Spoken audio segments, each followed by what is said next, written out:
Alors j'entendais tout à l'heure Sky is the limit. Justement, je crois que c'est vraiment la limite. Et qu'on l'a un peu oublié, qu'on l'a même carrément dépassé. Je ne sais pas si vous connaissez les 9 limites planétaires. C'est des scientifiques qui ont montré qu'en fait, il y a des choses qu'on ne peut pas dépasser. Ça s'appelle des réalités biologiques, physiques. Que si on les dépasse, comme la biosphère, etc., l'acidification des océans, on ne sait pas ce qui va se passer.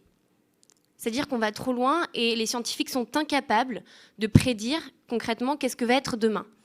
Il y a tout ce qu'on appelle des phénomènes d'emballement. Voilà. Donc, sky is the limit.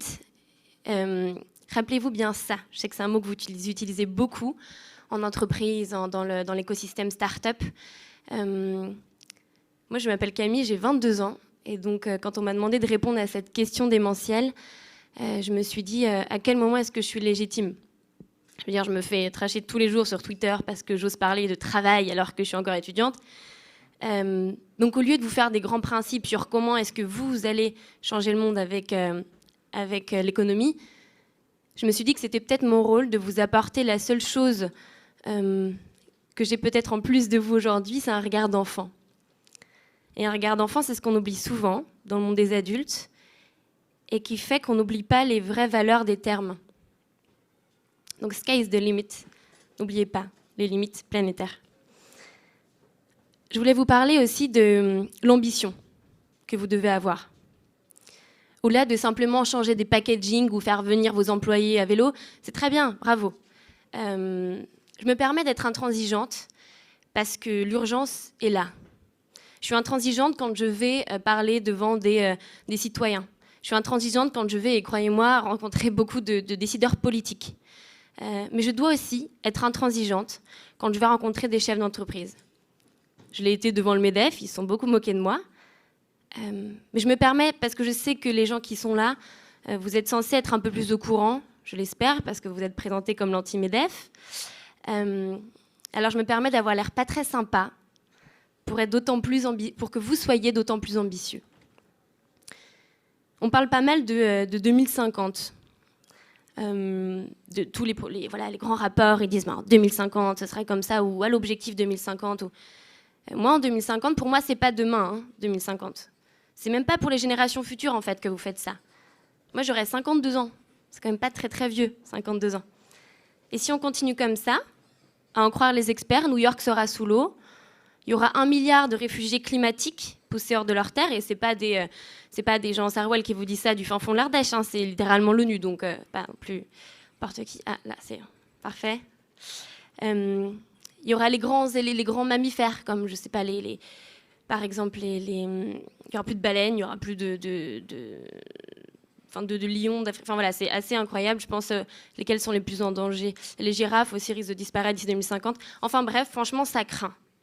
Donc c'est pour ça que je me permets de vous demander d'être un petit peu plus ambitieux. On me dit souvent, mais tu sais Camille, c'est compliqué. C'est compliqué, on ne peut pas arrêter comme ça, c'est une grande machine économie, tu ne comprends pas grand-chose finalement. Je voulais juste vous demander quelque chose. À la base, l'économie, ça sert à quoi ?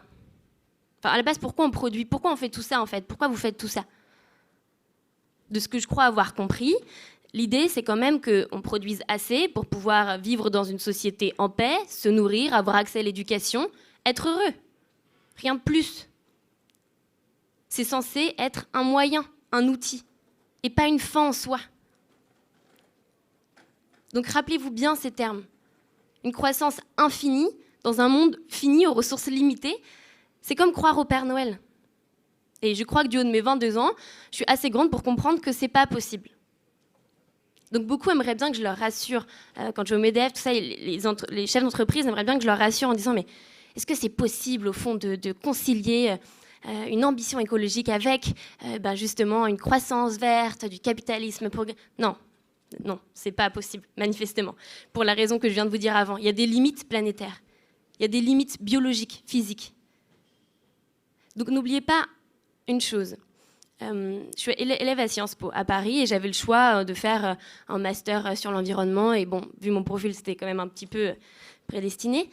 Mais j'ai dit non. Parce que j'ai voulu faire des études d'économie. Pour comprendre. La première chose qu'on nous dit en arrivant à l'école, c'est que l'économie, c'est une question de confiance. Si jamais j'ai un billet de 10 € et que je vous dis ce billet de 10 € ne vaut plus 10 €, si tous ensemble, collectivement, on s'accorde pour se dire ça ne vaut plus 10 €, ça ne vaut plus 10 €. C'est aussi simple que ça. Si les États s'accordent pour dire, le langage est performatif, si les États s'accordent pour dire la dette est annulée, la dette est annulée. À l'inverse, il y a des réalités biologiques. Si je dis que le CO2 dans l'air disparaisse, il ne se passe strictement rien.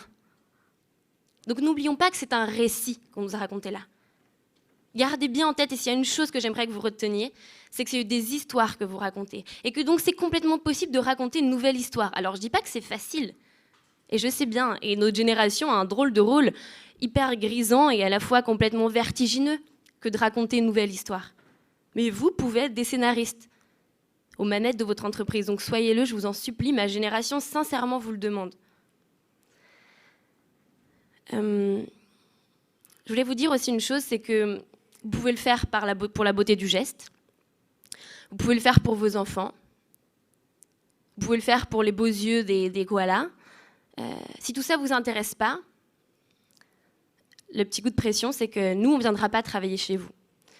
Il y a le manifeste étudiant pour un réveil écologique où ça a été signé par beaucoup d'élèves de grandes écoles, puis de moins grandes écoles, mais tout aussi doués d'ailleurs, qui ont dit, mais écoutez, dans tous les cas, regardez d'où est-ce que viennent vos têtes d'affiche, d'où est-ce que viennent les grands dirigeants de notre entreprise. Eh bien, nous, demain, on ne le fera pas. On ne viendra pas travailler chez vous. Aujourd'hui, on ne peut pas manifestement continuer comme ça.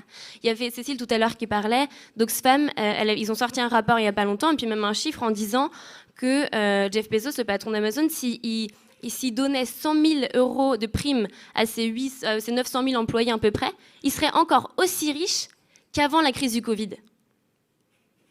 Est-ce que ce monde-là vous paraît pas complètement fou ? C'est pas notre rêve. Ma génération, elle rêve pas de ça. Elle rêve de remettre au goût du jour, et ce que je vous disais tout à l'heure avec les histoires, des valeurs qui sont peut-être tombées en désuétude aujourd'hui. Le partage, la solidarité, le bonheur, l'épanouissement au travail. Ma génération porte ces valeurs et on espère que vous les porterez aussi avec nous parce que sky is the limit et donc il va falloir vraiment qu'on prenne en compte cette limite-là. Sinon, on sera tout seul à se battre, on se battra juste contre vous, mais on préférerait le faire avec. Merci.